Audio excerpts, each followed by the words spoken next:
성도 여러분 반갑습니다. 오늘도 같이 하나님 말씀 묵상하면서 또 은혜를 함께 나누기를 원합니다. 오늘 성경 본문 누가복음 같이 보시겠습니다. 28절을 보시면 예수께서 이 말씀을 하시고 예루살렘을 향하여 앞서서 가시더라 이렇게 되어 있습니다. 이 말씀을 하시고 할 때 이 말씀은 그 앞에 나와 있는 열 문화 비유에 관한 것을 먼저 우리가 이제 알 수가 있습니다. 그리고 그 열 문화에 관한 비유를 하시기 전에 예수님께서 1절부터 10절까지 삭개오에 관한 말씀을 하셨습니다. 그 삭개오에 관한 말씀의 핵심은 10절이 되겠습니다. 인자가 온 것은 잃어버린 자를 찾아 구원하려 함이니라 였습니다. 여러분이 아신 것처럼 삭개오는 이제 많은 소유를 가지고 있고 세상에서 나름대로 원하는 것들을 성취한 세리의 장에 있었던 사람이라고 2절에 기록이 되어 있고요, 부자다 이렇게 기록이 되어 있습니다.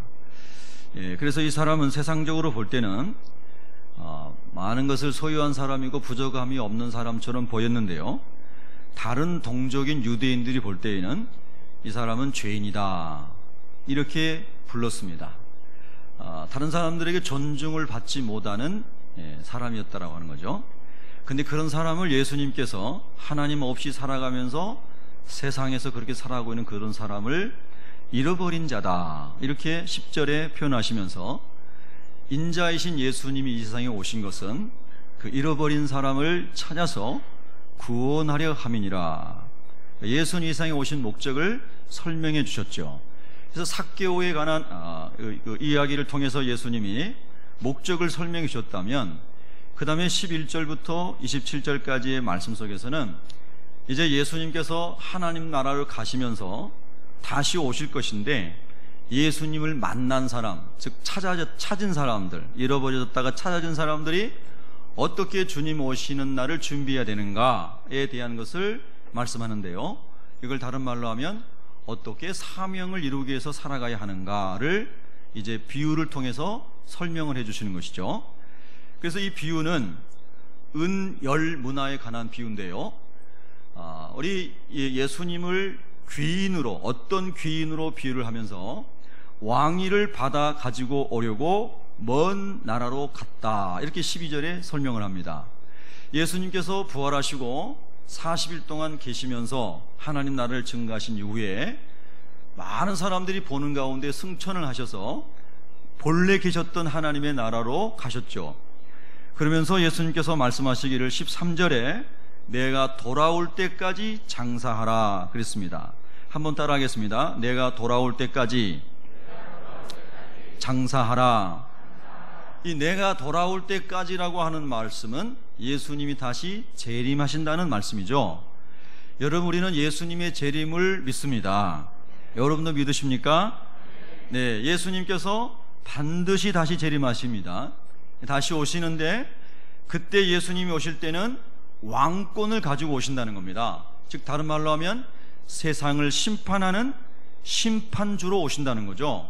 여러분 27절에 보면 예수님이 왕됨을 원하지 아니하고 예수님을 거역하는 사람들을 영적으로 원수라고 그랬는데요, 이런 사람들은 이리로 끌어다가 내 앞에서 죽이라 하였느니라. 즉 예수님이 마지막에 심판주로 왕의 왕으로 다시 오심을 말씀하는 거거든요. 그러면서 예수님께서 비유를 하십니다. 잃어버렸다가 찾아진 우리, 여러분과 제가 예수님을 구주로 영접하셨잖아요. 그러면 잃어버렸다가 찾아진 사람이죠. 바로 그런 사람들에게 예수님께서 한 문화씩을 맡겨놓고 예수님이 아버지께 가셨다는 겁니다. 근데 그 문화가 여러분 얼마의 가치가 있느냐, 이게 핵심이 아니고 이 문화는 300데나리온 정도의 가치가 있었다고 그래요. 1데나리온은 노동자의 하루 임금이었다고 그러잖아요. 그러니까 뭐 상당히 그렇게 어떻게 보면 많은 것이라고도 할 수 있어요. 어쨌든 이 문화를 10사람에게 다 하나씩 나눠준 거예요.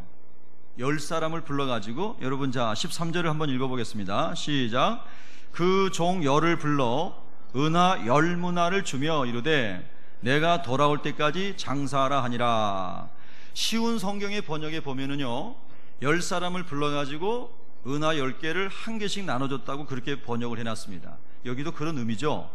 그렇게 하고 예수님께서 이제 나중에 다시 오셨을 때에 어떻게 했는가, 장사를 어떻게 했는가, 그걸 계산하신다는 겁니다. 근데 여기 보면 10명의 종이 은화를 받았는데요, 3사람만 이야기가 나옵니다. 첫 번째 사람은 한 문화를 받았는데 얼마 정도 남겼다고 그랬죠? 16절을 한번 읽겠습니다. 시작. 그 첫째가 나와 이르되 주인이여 당신의 한 문화로 10문화를 남겼나이다. 10문화를 남겼어요. 한 문화를 받아가지고 10배를 남긴 겁니다. 근데 여기 말씀을 우리가 잠깐만 주의하여 보시면 16절에 누구의 문화라고 그랬죠? 당신의 문화라고 그랬습니다. 내 문화가 아니고 주인의 것입니다. 즉 이거를 다른 말씀으로 예수님 설명하실 때 우리는 내가 주인이 아니고 청직입니다 라고 가르치셨죠. 그래서 하나님의 문화를, 내 것이 아닌 하나님의 것을 우리에게 맡겨주시면서 그걸 가지고 장사해라, 즉 인생을, 영혼을 구원하는 잃어버린 자를 찾는 하나님의 뜻을 이루는, 그 목적을 이루는 일을 해라, 이렇게 말씀하셨다는 겁니다. 근데 한 사람은 10배를 남겼다는 겁니다. 10문화를. 근데 또 한 사람이 와가지고 18절에 보니까 당신의 한 문화로 몇 문화를 만들었어요? 5문화를 만들었나이다, 이렇게 말씀하고, 그 다음에 또 20절에 보면 이제 한 사람이 와가지고 당신의 한 문화가 여기 있나이다, 내가 수건으로 싸두었나이다, 이렇게 말씀을 합니다. 얘기를 합니다. 자, 여러분 이것은 마태복음 25장에 나오는 달란트 비유하고 비슷한 것 같은데 조금 다릅니다. 달란트 비유는 5달란트, 2달란트, 1달란트를 맡겨주셨는데 그 달란트의 비유는 핵심이 재능에 있습니다. 하나님께서 어떤 사람에게 1달란트도 주시고 2달란트도 주시고 5달란트도 주셨는데 그거를 비교하고 살아가고, 어떤 사람은 감사하고 불평하고 이렇게 사는 게 아니고 1달란트 받은 사람일지라도 그 1달란트를 남기면 된다는 거고, 2달란트 받은 사람도 2달란트를 남기면 된다는 거예요. 그래서 2달란트 받은 사람과 5달란트 받은 사람에 대한 칭찬이 똑같이 기록된 것을 알 수 있습니다. 그렇죠? 하나님이 주신 것을 남기는 것에 요점이 있다면 누가복음의 문화의 비유는 그게 아니고 10사람에게 다 똑같이 한 문화를 줬는데요, 그 문화를 가지고 어떻게 하나님의 일을 위해서 살았느냐, 어떻게 그 문화를 가지고 사명을 위해 살았느냐, 어떻게 주님의 재림을 준비하면서 내게 주어진 똑같은 시간을 다 같이 한 문화라는 것을 받았는데, 예수 믿은 사람이 똑같이 구원받고 똑같이 하나님의 은혜를 가지고 하나님 나라를 위해 살아가는데, 그런데 어떻게 남겼느냐, 각 사람이. 중요한 질문이죠, 여러분. 근데 여기 보니까요, 한 사람은 똑같이 예수 믿고 구원받았는데, 한 은하, 한 문화를 받았는데 10개를 남긴 거예요. 우리가 하나로 설명을 해보면, 예수 믿고 나서 이 사람이 너무나 구원에 감격이 있어서 10명을 주께로 인도한 거예요. 어떤 사람은 100명을 주께로 인도한 겁니다. 그런데 어떤 사람은 1명도 인도하지 못했어요. 근데 더 놀라운 사실은 10명 중에 7명은 아예 기록도 없다는 겁니다. 똑같이 한 문화를 받았는데 그 사람 중에 7명은 아예 전혀 기록이 없습니다. 이렇게 한번 생각해 볼까요? 물론 비유의 요점은 한 가지 있지만, 그러나 우리가 생각해 볼 수 있는 것이, 구원을 받았는데 자기 구원도 지키지 못하는 사람도 얼마든지 많이 있을 수 있다고 예수님이 말씀하셨죠. 그래서 인자가 올 때에 믿음이 있는 자를 보겠느냐, 구원 얻는 믿음을 가지고 있었던 사람들이 한 문화를 맡아서 예수님이 다시 재림하실 때에 장사하여 영적인 사역을 하여 많은 것을 남겼어야 마땅한 주님의 자녀들이 자기 문화도 잃어버렸다는 거예요. 여러분, 오늘날 우리가 하나님이 주신 자기 믿음도 지키지 못하고, 여러분, 예수님을 떠나 사는 사람들이 얼마나 많습니까? 여러분 주변에. 이 삶을 하나님이 주신 사명을 위해서 살아가는 그 삶의 목적을 잘 집중해서 살아가야 한다고 하면서 이 문화의 비유를 말씀하신 거죠. 그리고 여러분, 오늘 28절에 예수님께서 이 말씀을 하시고, 그리고 이제 28절부터 오늘 우리가 읽었던 말씀을 하십니다. 그러면 오늘 우리에게 주신 이 28절부터 나오는 말씀은 또 뭘까? 이것은요, 그 문화 같은, 문화와 상징되는, 비유되는 사명을 이뤄감에 있어서 우리 예수 믿는 사람들에게 정말 중요한 태도, 자세, 갖추어야 할 그릇, 그게 뭔지를 알려주는 것입니다. 여러분, 예수님께서 잃어버린 자를 찾아 구원하러 오셨다고 10절에 말씀하셨죠. 그런데 그 사명을 이루시기 위해서 예수님께서 이 땅에서 33년을 사시면서 마지막 3년의 공생애를 사시는데, 그 사명을 이루지 못하도록 수많은 방해들이 예수님께 있는 겁니다. 마태복음 4장에 보면 예수님께서 광야에 가셔가지고 금식 기도를 40일 하시죠. 금식을 끝내고 나셨을 때도 벌써 사탄이 와가지고 예수님을 무너뜨리려고 시험을 합니다. 뿐만 아니라 그곳에서 이기고 나오셔서 사역을 하시는데도 십자가에 죽기까지 계속해서 예수님을 무너뜨리려고는 마귀의 세력이 공격을 하죠. 아주 여러 가지 모양으로 공격을 합니다. 그런데 예수님께서 승리하신 비밀 두 가지를 성경이 오늘 본문을 통해서 설명을 해주는 겁니다. 그게 첫 번째가 겸손이라는 것이고요, 두 번째가 순종이라는 것입니다. 여러분, 예수님께서 이 땅에 사시면서 사역을 마치시고 이제 마지막으로 예루살렘에 들어오시면서 지금까지 하신 사역을 한 그림으로, 한 장면으로 보여주시는 거예요.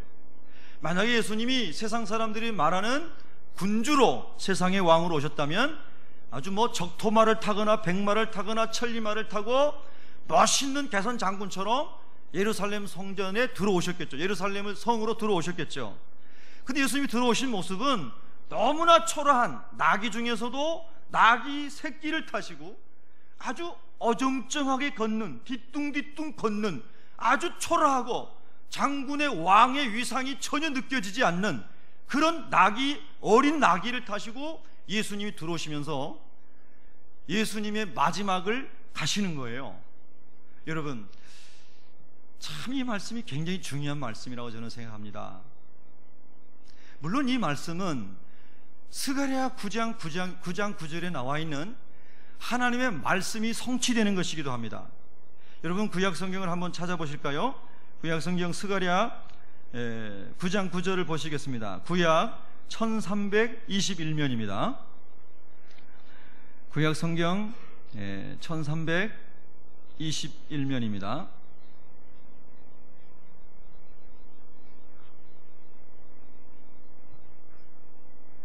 자, 9절 같이 읽겠습니다. 시작. 시온에 따라 크게 기뻐할지어다. 예루살렘에 따라 즐거이 부를지어다. 보라, 내 왕이 내게 임하시나니 그는 공의로우시며 구원을 베푸시며 겸손하여서 나귀를 타시나니 나귀의 작은 것 곧 나귀 새끼니라. 아멘. 여러분, 성경은 예언의 책입니다. 언약의 책입니다. 옆 사람에게 한번 또 이렇게 이야기합시다. 언약의 책입니다. 예언의 책입니다. 그래서 스가랴 선지자가 예언했던 말씀이 그대로 예수님 안에서 성취되고 있는 거죠. 예수님께서 다시 오시겠다고 하신 언약도 반드시 성취된다는 것입니다. 여러분, 성경을 있는 그대로 믿을 수 있는 은혜가 있기를 축복합니다. 자, 이 예언된 대로 예수님께서 나귀를 타고 가시는데 스가랴가 뭐라고 예언했냐면 그 나귀를 타신 이유는 겸손함을 드러내는 것이라는 거예요.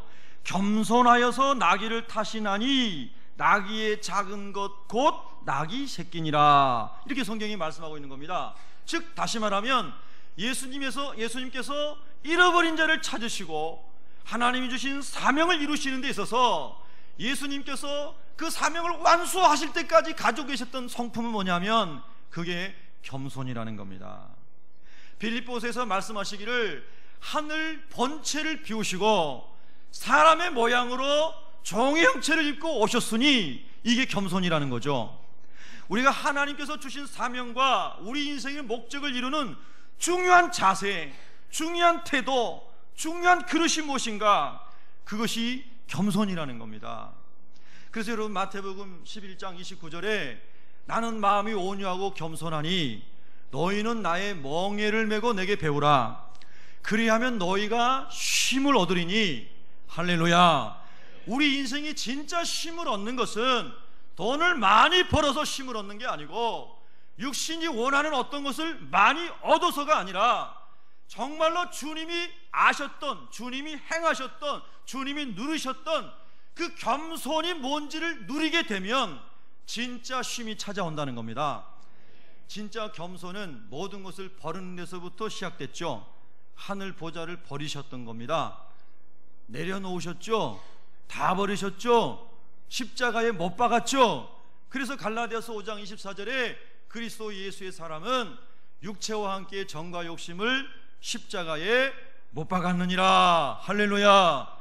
그것이 예수님을 따르는 아주 중요한 원리입니다. 하나님의 뜻을 이루는 아주 중요한, 우리에게 필요한 자세인 것이죠. 여러분과 저에게 오늘 또 하나님께서 그런 은혜를 더 부어주시기를 축복합니다. 자, 여러분 본문으로 돌아가셔서 누가복음 19장을 보시기 바랍니다. 여러분 29절에 보시면 감람원이라 불리는 산 쪽에 있는 벳바게와 베다니에 가까이 가셨을 때에 제자 중 둘을 보내시며 그랬습니다. 한번 따라 하실까요? 둘을 보내시며. 여러분 예수님의 제자가 몇 명이었죠? 12명이었습니다. 물론 더 많은 넓은 의미에서는 예수님의 제자가 70명, 그 다음에 더 많은 120명 이렇게 말할 수 있지만 사도로 예수님께서 뽑으신 12사도 제자는 12명이죠. 근데 여러분 보세요. 예수님께서 하나님의 뜻을 이루시기 위해서, 스가랴의 예언을 이루시기 위해서 이 막중하고 중차대한 일을 누군가에게 맡기셔야 되는 겁니다. 근데 예수님의 제자가 12명인데 그 중에 2명을 예수님이 뽑아서 보내시는 겁니다. 여러분 중요한 일일수록 믿을 만한 사람에게, 신실한 사람에게, 그런 사람에게 맡기죠.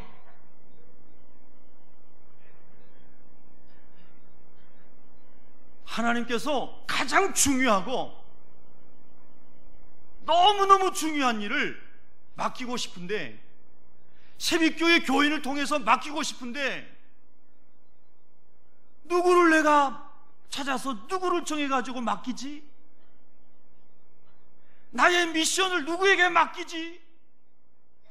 하나님 막 찾고 계셔요. 여러분이 거기 들어가시기 바랍니다. 요즘에 아이들 그리고 많은 사람들은요, 뭔가 뽑혀가지고 뭔가 시키는 일에 내가 불임을 당하면 너무 불편해하고 잘못 뽑혔네, 애들 말로 되게 재수없네, 뭐 이래요. 근데 여러분요, 정말 하나님의 사명과 목적을 가지고 살아가는 사람들은요, 뽑히면 감사해요. 하나님의 사명을 위해서 부름받으면 감사해요. 가정에서도 부모님이 많은 형제들 중에 중요한 일을 너에게 맡기고 심부름할 때 왜 형에게 안 맡기고 저한테 맡기시는 거예요? 그러는 게 아니고 너무 고마워하는 거예요. 여러분 시킬까봐 아멘도 안 하는 거죠? 예? 학교에서도 직장에서도 마찬가지예요. 저는 이제 그렇게 교육을 받았어요. 그렇다고 제가 뭐 온전한 건 아니고요. 그렇지만 아름다운 추억들이 많이 있습니다. 중학교 다닐 때요, 저희 반에 학교를 나오는 날보다 안 나온 날이 많은 친구가 있었어요. 근데 그 친구는 정말 공부에 취미가 없는 거예요. 학교 나와서도 거의 자고요, 그리고 거의 또 안 나와요. 근데 어느 날 선생님께서 저한테, 야, 너가 그 친구네 집에 한번 가가지고 좀 소식 좀 알아보고 와라. 하도 학교를 안 나오니까요. 그래서 한 62명 중에 제가 뽑혀가지고 선생님 심부름을 갔습니다. 근데 어느 정도 먼 거리냐면은 저희 학교의 왼쪽에 큰 시골에서는 큰 산이죠. 한 300m 정도 높이 산이에요. 그런데 그게 해수면에 300m니까 실제로 거기 넘어가는 데는 길이 험하고 막 그러니까요, 거기 넘어가가지고 그 산 너머 동네에 그 친구 집이 있는데 그 가는 게 중학교 1학년짜리가 쉽지가 않아요. 근데 저는 그 산을 한 번도 넣어본 적이 없어요. 저희 집은 그 학교에서 동쪽으로 한 5km를 가야 되고, 그 친구네 집은 서쪽에 산을 넘어서 가야 되고, 산을 안 넘으려면 산 남쪽을 돌아가지고 한 6, 7km를 걸어가야 돼요. 그러니까 산을 넘어가야 되겠더라고요. 그래서 산을 넘어서 친구네 집에 갔습니다. 아주 뜨거운 여름이었어요. 옷이 다 젖었어요. 그리고 막 넘어가면서 막 그 나무 건불에 이런 데 막 이렇게 껌둥이도 묶고 막 이게 거무줄도 끼고 막 그렇게 간 거죠. 그래 갔는데 친구가 없는 거예요. 어머니 아버지도 안 계시고, 동네 사람들은 물어보니까는 이웃집 배 타고 고기 잡으러 갔다는 거예요. 그래 거기까지 힘들게 갔는데 친구를 만나지도 못하고 돌아온 겁니다. 또 그 산을 다시 넘어가지고. 그래 선생님께, 선생님 갔는데요 그 친구가 없습니다. 그때 선생님께서 수고 많이 했다고 이렇게 막 격려를 해주시는 거예요. 근데 제 마음속에 넘어가고 넘어오는 동안에 한 번도 불평이 없었어요. 여러분 너무 위대한 사람들이라 아멘도 안 해요. 그게 제가 간증 안 하려고 그랬어요 사실. 예. 너무나 감사한 게요, 불평이 하나도 없는 거예요. 왜냐하면 이야 우리 선생님께서 이 중요한 심부름을 나를 시키시네. 너무 기쁜 거예요. 별나라에서 오셨네. 네? 너무 기쁜 거예요. 우리 선생님이 63명 중에 62명 중에 나를 뽑아가지고 심부름을 시켜주시는구나. 얼마나 감사한지요. 그래가지고 산을 넘어가지고 다시 돌아오는데요, 우리 어머님께서 그런 말씀하셨어요. 그 산 밑에 동네에 먼 친척분이 거기 사신다. 전에 들었던 말씀인데 그 말씀이 생각이 나가지고 너무 목이 말아가지고 그 친척집을 찾아가지고 혼자 갔어요. 한 번도 가보지 않는 집이에요. 먼 친척집이에요.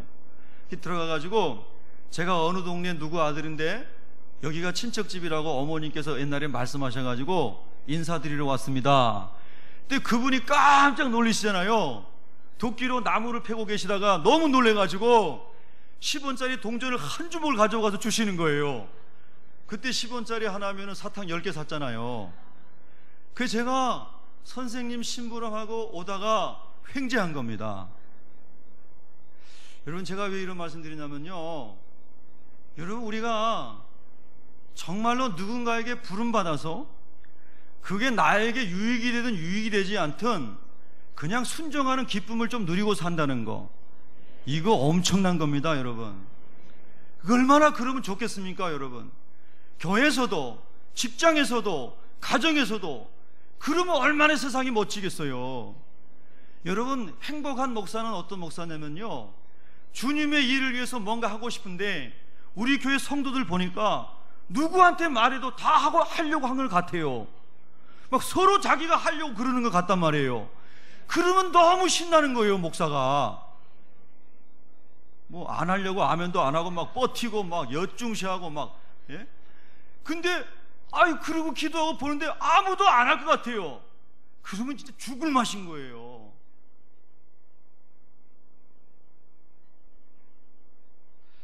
열두 명 중에 2명 누가 뽑혔을까? 제가 혼자 생각해 봤어요. 예수님이 변화산에 데리고 왔던 베드로와 요한, 야고보 중에 셋 중에 2명이 아닐까?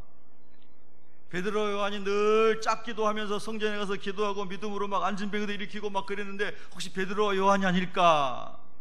뭐 이런저런 생각하면서 하나님이 나를 부르실 때가 온다면, 하나님이 하나님의 주가 쓰시겠다고 하는 일 때문에 나를 요청하신다면, 주님 내가 여기 있나이다, 할렐루야, 난 그렇게 반응해야지. 저는 이 말씀 속에서 먼저 그 은혜를 제가 받았습니다. 여러분 2명의 뽑히시기를 축복합니다. 여러분 보십시오. 30절 같이 읽습니다. 30절 31절 시작. 이르시되 너희는 맞은편 마을로 가라. 그리로 들어가면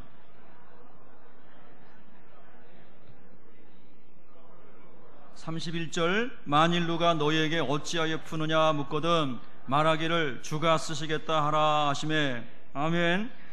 이렇게 주님 말씀하실 때 32절에 2명의 제자가 보내심을 받은 자들이 같다 그랬습니다. 우리도 다 예수님으로부터 세상으로 보냄을 받은 사람입니다. 가정으로 보냄받은 사람입니다. 직장으로 보냄받은 사람입니다. 할렐루야. 직장에서는 직장 선교사, 가정에서는 가정 선교사. 할렐루야. 그런 거죠. 그런 사명으로 살아가는 게 그리스도인입니다. 문화를 맡고 있습니다. 할렐루야. 그런데 제 두 제자가 가는데 예수님 그런데요, 주님이 가라고 하니까 가기는 가는데요, 근데 갔는데 그 사람이 안 준다 하면 어떻게 해요? 이런 질문이 들까요? 안 들까요? 여러분 믿음이 너무 좋으세요. 그런 생각이 들겠죠. 여러분 마태복음 21장 3절 4절에 보면 예수님께서 누가복음에 없는 말씀 마태오가 거기다 또 첨언해 놨는데요, 주가 쓰시겠다 하라 그리하면 즉시 보내리라 하시니, 이렇게 기록이 되어 있어요. 그 제자들이 예수님이 즉시 보내신다고 했으니까 그럼 믿고 가야지 하고 갔죠. 근데 여러분 같으면은 그래도 토를 달아보고 싶지 않겠어요? 예수님 진짜 계약서라도 확인증이라도 받아 놓으신 거예요? 주님이 그 사람한테 만나가지고 말씀하신 것도 아니고 그냥 주님께서 말씀하신 거잖아요. 그러니까 분명한 건 없잖아요. 주님 분명한 거 손에 쥐어주세요. 여러분 우리의 믿음이 거기에 있을 때가 많지 않나요? 그렇지 않아요? 제 얘기하는 겁니다. 예. 근데 이 제자들은 가는 겁니다. 그런데 여러분 마가복음 11장 6절을 보십시오. 자, 여러분 성경 한번 찾아보시죠. 마가복음 11장 6절.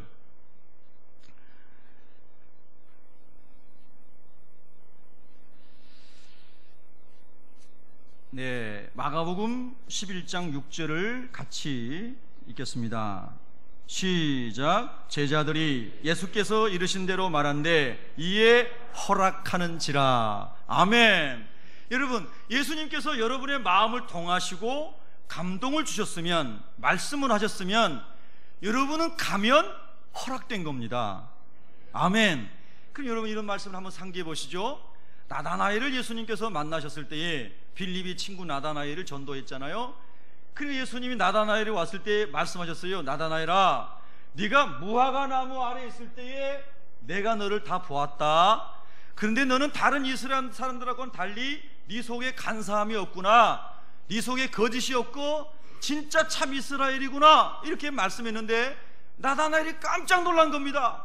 내가 예수님과 커피 한 잔 마셔본 적이 없는데 어떻게 나를 그렇게 잘 아시죠?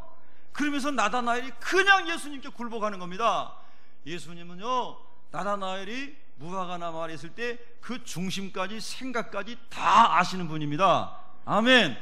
그러면 예수님은 하나님께서 스가랴 선지자를 통하여서 예언하신 그 말씀이 이루어지기 위해서 이 벳박에 반드시 하나님의 때를 위하여, 메시아를 위하여, 주의 이름으로 오시는 분을 위하여 나기를 준비하고 있을 사람이 있다는 것을 예수님이 아셨어요? 몰랐어요? 아신 거예요. 아신 겁니다. 할렐루야. 주님께서 우리를 뭔가 보내실 때에는, 감동하실 때에는 여호와 이레로 준비하시는 겁니다. 여러분 그래서요, 제자들이 갔더니 진짜 놀란 겁니다. 제자들은 그냥 믿음으로 갔어요. 그 사람이 누군지도 모르고 그냥 예수님이 가라는 대로 갔습니다. 그랬더니 집 앞에 거기 문 앞에 길에 묶어져 있는 거예요. 그래서 얘기를 했어요. 그랬더니 허락하는 겁니다. 기가 막힌 겁니다. 여러분의 삶 속에 이런 하나님의 은혜가 체험되기를 바랍니다. 아주 자주 체험되기를 바랍니다. 자주 일어나기를 축복합니다. 근데 저는 이 말씀을 묵상하면서요, 또 정말 은혜를 받았어요. 그러면 이 예루살렘 주변 벳박이라는 동네와 그런 주변에 나귀를 키우는 사람이 그 집밖에 없는가? 나귀를 키우는 집이 그 집밖에 없느냐는 말이에요. 흔하고 흔한 게 나귀고 말은 비싸서 키우기가 어렵지만 나귀는 싼 거고, 그 당시에 말이나 이런 고급스러운 짐승에 비해서요, 나귀를 다 키웠단 말입니다. 농사일을 키우고. 근데 여러분, 이 집에 주님의 영광을 위해서 사용하시겠다고 예수님의 제자들이 찾아온 거예요. 세상에 많고 많은 그리스도인 중에, 많고 많은 나귀를 키우는 사람들 중에 성경의 언약을 이루기 위하여 예수님께서 보내신 사람들이 여러분을 찾아오신 거예요. 그렇게 말씀을 우리가 받아야지 말씀이 능력이 되잖아요. 하나님, 이렇게 많은 동네에 이렇게 많은 나귀들이 있는데 어찌하면 그 많은 사람들 중에 나에게 성경의 언약을 성취하시기 위하여 주의 종들을 보내셨나이까? 여러분, 이게 믿어지면요, 정말 우리는 이 속에서부터 하나님의 그냥 은혜가 흘러 넘치는 겁니다. 반대로 하나님의 은혜가 없으면 많고 많은 집사님들 중에, 목사님 왜 꼭 나를 찍어가지고 일하라고 합니까? 많고 많은 학생들 중에 선생님 왜 꼭 나를 시켜가지고 발표하라고 합니까? 발표하라는 게 얼마나 좋아요. 발표력도 길러주고, 그렇죠? 여러분, 저는 이 나귀의 주인을 보면서요, 이런 생각을 해봤습니다. 이 나귀의 주인은 스가랴서를 잘 알고 있었을 것이다. 그리고 메시아가 오셔서 이 언약이 이루어질 때를 그는 소망하고 있었을 것이다. 그런데 어느 날 갑자기 그 예수님이 보내신 제자들이 와가지고 그 나귀가 필요하다고 말씀하시는데, 아니, 죽은 나사로를 살렸던 그 메시아이신 예수님이 나귀를 필요로 하신데 우리 집에 당신들을 보냈단 말입니까? 주저하지 아니하고 나귀를 내놓는 거예요. 여러분, 말씀을 보고 말씀을 묵상하고 기도하며 하나님의 뜻을 기다리는 사람들은요, 사람이 찾아오면 알아차려요. 하나님 말씀하시면 알아차려요. 그리고 즉시 반응해요. 그러면서 자기 나귀를 풀어 내놓는 거예요. 여러분, 영적으로 둔감하지 마시고 영적으로 깨어있기를 축복합니다. 우리 예수 믿는 사람의 소망이 뭡니까? 우리의 궁극적인 소망은 우리의 본향인 하나님의 나라에 가는 겁니다. 이 땅에서는요, 잃어버린 영혼을 찾는 겁니다. 주님의 일을 감당하는 겁니다. 주님의 교회를 세우는 겁니다. 할렐루야. 그래서 이 나귀의 주인처럼요, 말씀과 기도 속에 준비되어 있는 사람은요, 하나님의 때 카이로스를 아는 겁니다. 그래서 무화과의 열매가 없는데도 예수님이 무화과를 원하실 때에 버트란트 러셀 같은 위대한 철학자는 상식에 안 맞다, 비합리적이다, 그래서 내가 예수 안 믿는다 그랬지만, 니고데모 같은 철학자는, 종교가는, 지도자는, 랍비는, 그 사람은 예수를 만나고 예수님의 장례를 준비했잖아요. 똑같은 지성인이어도 하나님의 말씀을 알고 기다리는 사람은 하나님의 때를 아는 겁니다. 그리고 그 때가 왔을 때 반응하는 겁니다. 여러분, 제가 지난주에도 말씀드렸죠. 하나님은 부흥의 파도를 일으키십니다. 그 부흥의 파도가 올 때 여러분 빨리 파도를 타시기 바랍니다. 그게 은혜입니다, 여러분. 근데 막 고집하며 안 타는 사람이 있습니다. 그리고 또 언젠가는 파도가 오겠지, 올 수야 있겠지요. 그러나 그게 언제일지 모르는 겁니다. 여러분요, 정말 하나님 안에서 이 나귀의 주인처럼 준비되어 있다가 주가 쓰시겠다 하면 여기 있나이다 하고 반응하시기를 축복합니다. 그런 사람이 복받은 사람입니다. 그래서 12명 중에 2명, 그 다음에 나귀의 주인, 이 사람들은 하나님의 언약을 성취하는 데 있어서 쓰임받은 사람들이 된 겁니다. 하나님의 언약은 반드시 성취되는데 여러분을 통해서 하나님의 언약과 목적이, 뜻이 이루어지기를 소원하시지 않겠습니까? 그게 예수 믿는 그 사람의 열정이고 기쁨이고 그것이 만족이고 행복이지 않겠습니까, 여러분? 그래서 예수님께서 오신 목적을 이루시는 데 있어서 그 겸손하신 것인데 말이 아닌 나귀를 타고 가시면서 그 보여주시고, 제자들에게도 그걸 알게 하시고, 나귀의 주인에게도 알게 해주시고, 여러 가지 방법으로 하나님의 뜻을 이루어가는 것을 이제 보여주시는 겁니다. 여러분, 나귀라고 하는 말을 영어로 덩키라고 하나요? 근데 또 다른 영어로 as라고 합니다. as. 예, ass. 그 말은 여러 가지 뜻이 있는데 첫 번째 뜻이 뭐죠? 바보라는 뜻이죠. 두 번째 뜻이 당나귀라는 뜻입니다. 그리고 쭉 내려가면 뭐 엉덩이라는 뜻도 있고 여러 가지 뜻이 있습니다. 즉 당나귀는 바보라는 이름입니다. 바보. 그래서 제가 어렸을 때 시골에서 어르신들이 뭐 말해도 말귀를 못 알아듣고, 그리고 뭐 이렇게 아주 둔하고 이런 애들을 이 당나귀 같은 아이라고. 요즘에는 그런 말씀 안 하시잖아요. 예. 제가 일부 예배 때 물어봤더니 아무도 모르더라고요. 예. 그래서 그 당나귀가 바보거든요. 여러분, 예수님을 등에 태우고 간 나귀는 바보거든요. 어떻게 보면 예수님의 일과 예수님의 목적과 예수님의 사명을 등에 업고 가는 그리스도인은 바보여야만 가능해요. 그게 겸손이에요. 근데 여러분 너무 똑똑해가지고요, 주님 부르실 때요, 김 집사가 가, 박 집사가 가 그러는 거예요.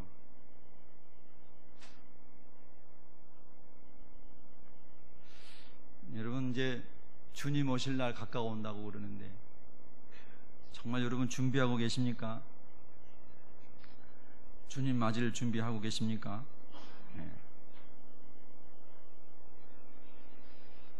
자, 여러분 오늘 본문에서 이제 그거를 말씀하시면서 자 31절과 그 다음에 또 반복적으로 나오는 말씀 중에 중요한 말씀을 한 번 더 이야기하겠습니다. 우리 옆 사람에게 이렇게 인사하겠습니다. 주님이 쓰시겠다고 합니다. 예. 믿습니까? 그래서 32절에 보내심을 받은 사람들이 갔다. 그리고 그 말씀하신 대로 만났다. 그리고 그걸 끌고 와가지고 자기들의 겉옷을 벗어가지고 안장 위에 그 안장 삼아 거기 놓고 예수님을 모셨다는 겁니다. 저는 이런 말씀을 생각해 봤어요. 이 나귀는, 여기 나귀 사진 한번 보여줘 보세요. 예. 예. 이게 당나귀거든요, 나귀. 근데 저 사람들이 좀, 그렇죠? 이 조그만 나귀에 큰 어른 2명이 타고 있는 겁니다. 거의 목에서 엉덩이까지 다 사람이 앉아 있어요. 근데 이 나귀가 아무 말 없이 가는 겁니다. 이집트에서 찍은 거예요. 제가 이집트 성지순례 갔을 때, 또 이스라엘 가서 시내산 올라갈 때 이런 나귀들을 많이 봤거든요. 사람들이 너무하다, 좀 심하다. 근데 나귀는 불평하지 않고 여러분 중에 제일 무거운 사람도 3명 앉혀가지고 가는 거예요. 그래서 나귀가 바보예요. 근데 예수님은 이런 나귀 같은 삶을 사셨고, 그게 십자가의 길이고, 그리고 또 그렇게 주님을 등에 업고 가라고 말씀하신 거 아니겠어요? 이거 얼른 지우세요. 이거 오래 남아있으면 안 돼요. 지우세요. 예수님이 그러셔야 돼요. 나귀만 생각나면 안 돼요. 예. 여러분, 우리가요 정말로 예수님의 목적을 이루는 삶은 겸손함인데, 그 겸손이 말없이 자기 등에 무거운 사람들을 등에 지고 아무 말 없이 걸어가는 나귀의 모습으로, 그 그림 한 장으로 주님이 우리의 사명의 길을 보여주시는 거 아니란 말이에요.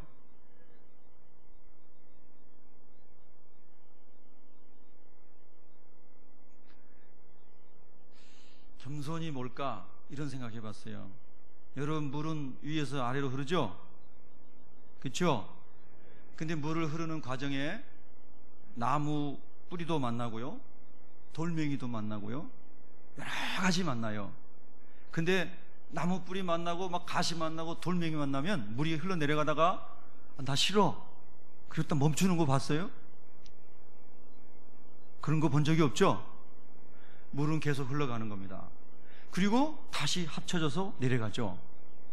겸손이 뭘까? 여러 가지 많이 생각을 해봤어요. 근데 그 생각이 오늘 많이 들었어요.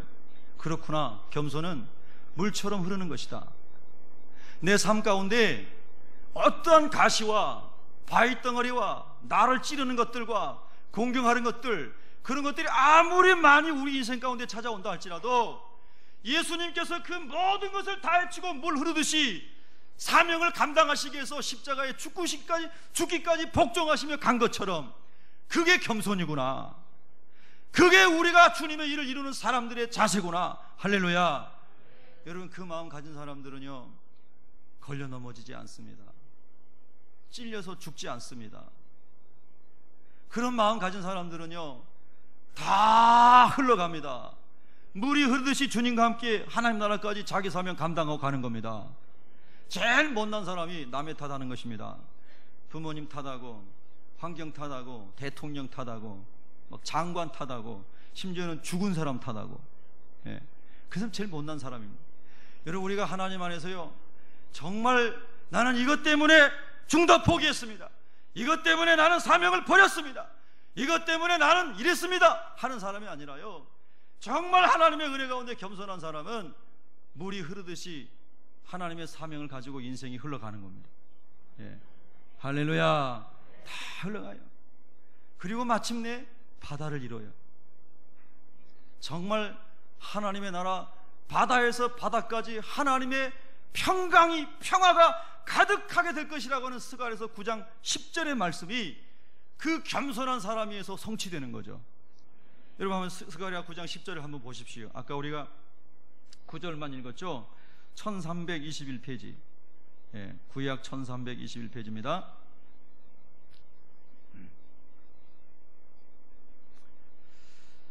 예, 1321페이지에 10절, 스가랴 9장 10절을 읽습니다. 시작. 내가 에브라임의 병거와